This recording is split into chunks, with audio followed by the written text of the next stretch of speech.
up? Welcome back to the channel. If this is the first video you're watching from me, then I hope that you stick around and you come back again next week for more videos, because we do everything and anything on this channel. And if you've been here before, welcome back. Let's talk about decor mistakes that are aging your home. Let me just preface this by saying this is just for fun, okay? I do not want to hurt anyone's feelings. I don't want you to feel bad if you lack certain things in your home. If you love your home the way that it is, you just watch this for entertainment, okay? But anyway, let's just go ahead and get started with the first one.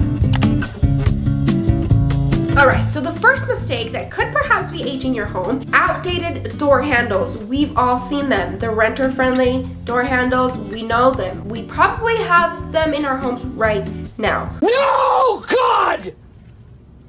No, God, please, no! No! No! No! Hello, darkness, my old friend. I've come to talk with you again. I say this because I have these in my home, okay? I am not safe from this either, you guys, okay? I like to do things sometimes like all together very abruptly and all at once, but other times I like to take my time. And apparently this is something that I take my time. Honestly, I prefer the gold ones over the silver. Even though the silver is making a comeback, I like both, okay? But for me personally, I just find the gold to be more timeless, more classic. But you can, even the silver, it doesn't matter. But I would say if you have very old, dirty, crusty door handles, okay, first of all, spray paint them if they can be salvaged. And if they can't, then just swap them out. Do not do all this at once because it is expensive. Maybe every month, change one of them out. Or if you like them, like I said, just spray paint them. They have beautiful doorknobs that aren't very expensive on Amazon. Let me just show you a couple of examples. I really like these ones because they look classic, they definitely look timeless, and they have very clean lines. So I would say, if you can, change your doorknobs.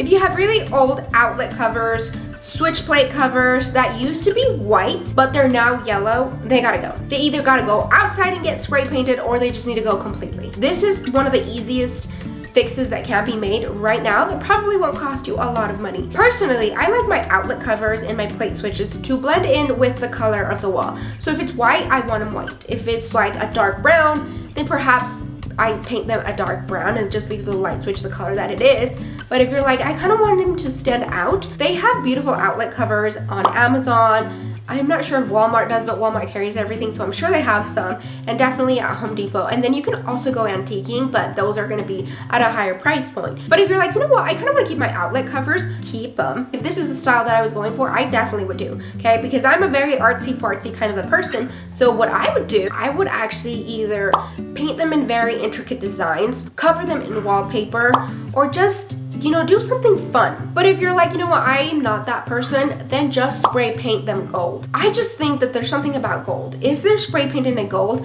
instantly they give classic, modern, timeless, because gold has been around, what, forever? So spray painting them from like a really weird, used to be white, is now yellow, to a gold, instantly is gonna look elevated.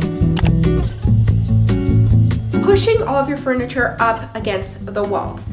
And I know that sometimes it's just easier to do, if you have a very large living room, which very lucky you are, and you push all of your couches, chairs, everything up against the walls, then you create a lot of negative space in the center. In my opinion, it could be a little ridiculous to get a giant, I'm talking giant coffee table that takes up the entire negative space. That's almost unheard of, right? So let's go over some pictures of what I'm talking about. So this first one, right, you can see that three of the couches, it looks like there's 2 couches and maybe like a lazy boy, they're all pushed up against the walls. And then, like I was saying earlier, you can see all that negative space. Even though they have a coffee table there, it doesn't look cohesive. It doesn't look like the furniture is playing with each other. It doesn't look like it's a unit. It looks like there's one couch, another couch, and a lazy boy. It doesn't look like a living area. It looks like 3 different living spaces. But if we look at this picture right here, even though the living room, it looks a little bit more rectangular, they still moved the couch up a little bit,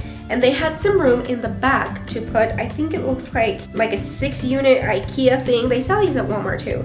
And it looks like they have records and maybe a record player on it. This looks good. I know that you're like, well, there's not a lot of walking space. But to be honest, how much walking do we really actually do in a living room? The most walking that we do is we walk to where the couch is, we lie down, watch TV. So there, unless you have kids or you need space for that kind of an activity, but on the day-to-day, we don't need a huge living room with a lot of walking space because we're not wrestling in the living room, if you know what I mean. Here's another example of a very well laid out living room.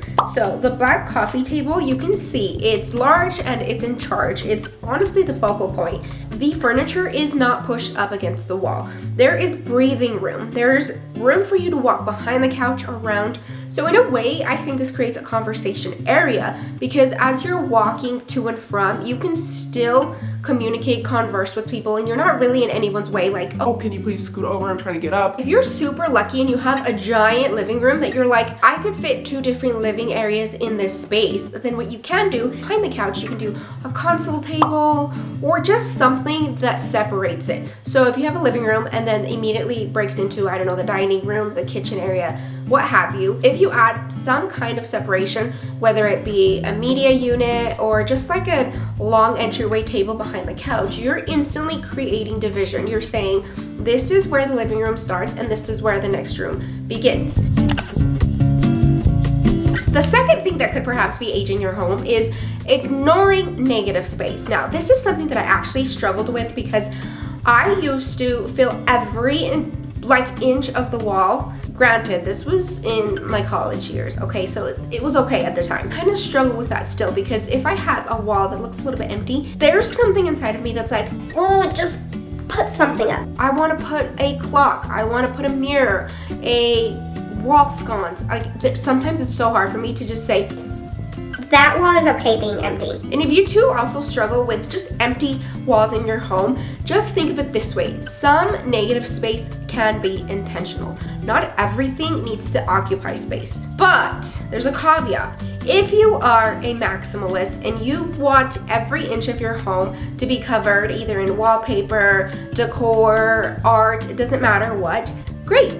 I'm glad that's for you. But I want a more calmer, relaxed, welcoming home, and so that means less clutter on the walls. Listen, if you're a preteen, if you're a teenager, well, if you're a preteen, you probably shouldn't be on YouTube, just saying. But if you're like a teenager, a young adult, having posters on the wall, having things that you absolutely love and bring you happiness, and just literally plastering them all over, that's fine, okay? That is fine. You are at that age where you are wanting to experiment, and great, I love that for you. Put everything on your wall. But if you are of a wiser age and you're like, I've done all of that. I've been a maximalist, a boho, a mid-century modern, like I've been everything. Now I just want calm, zen, cool, collected, then this video is for you because you don't want your home to look like it's aging earlier than it needs to, if that makes any sense. Let's look at some pictures, okay? So this first one right here, you can tell that there is something pretty much from the bottom all the way to the ceiling. It looks like they have some bookshelves with books, pictures, and I mean, it looks good, again, if you're a maximalist, but this could potentially be aging your home. Either it could make it look very juvenile, because this to me looks very young, very fun, very youthful, which again, nothing wrong if this is your style, but if you want it to look more elevated, then this is perhaps not the route that you want to go with, even though I still like it. Talking about negative space, in this picture, you can see that there is one main focal art piece on the back wall, and then the light itself, the way that it's kind of hanging and draping over the living room, that is also a statement piece. And a lot of the time, lighting can be art. So there's a lot of negative space. There's a negative space above the corner fireplace, and then on either side of the wall art. And now, you may say, okay, that looks a little bit empty, but I say that looks intentional. That negative space, in my opinion, was left there so that the room can breathe. so that it can grow as you get older and maybe you acquire pieces that you really want to make a statement, and so then you hang them up. But right now, the way that it is, it just looks airy, like clean, very modern, and definitely very sophisticated lines. In this next picture, you can see that there is a lot of negative space, and they did opt to go with smaller art. So right next to the fireplace, you can see that they have, which looks like 3 little sculptural pieces with that one, I don't know, 12 by 16 print. That works because it's drawing the eye from the bottom of the fireplace up to the right side of the wall. And then on the other side, you can see that they have more art. Personally, I can see that the space above the fireplace was intentional because they very easily could have added a large print and they didn't. So again, that looks intentional. It doesn't look like they're just trying to fill everything with stuff. Something else that could be aging your home is not burying your furniture enough. Well, personally, like 3 years ago, we used to have a very low couch. And with that came a very low TV unit, very low coffee table. Like everything was the same height, okay? We didn't have very much variation and the room just felt low. It did feel grounded, but it just felt like very heavy at the bottom and it wasn't very balanced with anything else. So that could be aging your home because it just looks like it's just flat, like if there's not much dynamic going on. Something you can do to help with this, and I'm not saying get a coffee table that's taller than your couch. No, I'm not saying that. Maybe introduce a tall floor lamp, introduce a tall plant, introduce some kind of a focal point or art that draws the eye from the bottom to the top so that everything looks well balanced. So for example, in this picture, you can see that both of the pink chairs and then the 2 little ottoman poofs and the coffee table and the chair and the couch, everything is very same, like everything is the same level, which is understandable because there's a certain height that most couches, chairs, all of that needs to be at in order to be comfortable. Again, we understand that makes sense. Once you step into the room and you read all of the furniture, the bookshelf on the wall demands attention, so it kind of draws your eye to it and then it raises it to the ceiling. And so that is something you can do. So if you're like, you know what, I do have a bookshelf, put it in your living room, style it with decor, put some books, put a lamp, just or anything that you have that is taller, of a taller height, that will kind of demand the eye to look up. I think that will definitely help with a very boring living space. Here's another example. You can see in this picture the mustard couch, and then behind it they opted for some shelving. Instead of doing art, you can do something like this. If you have a lot of like little tchotchkes or just like the little knickknacks that you want to display, you can do this. There is a very fine line between cluttered and collected, so just play with it and see where you land. Here's another picture that has the exact same example. So again, another mustard couch. I personally love yellow, okay? If I could have a yellow couch, I would. On the corner, it does look like they have a cabinet unit, bringing the eye from the bottom all the way to the top with some bookshelves. In this picture, you can see that they opted to go for wall art, and then it looks like a very sculptural light in the corner, and then they do have some shelves that are staggered, starting from eye level and then slowly working its way up. So you don't always need to have like a super tall plant or a super tall floor lamp. You can do this by having some kind of a wall sconce or just a large print, and definitely some shelving. All right, you guys, that's it for this video. I hope you had fun watching it, and if you're like, I love my home the way that it is, I don't want to change one single thing, you're ahead by years, okay? Because this is where a lot of us are trying to get to. A lot of us are trying to get to that point where we're like, I absolutely love where I live. I don't even want to leave my home. That's me, okay? People have to sometimes just drag me out of the house because I'd rather just be home with my dogs, with my guinea pigs, in the backyard, playing in the dirt, doing things in the garden, or attempting to anyway. Thank you so much for watching this video. I will see you in the next one. Have a wonderful, marvelous, beautiful day. Bye!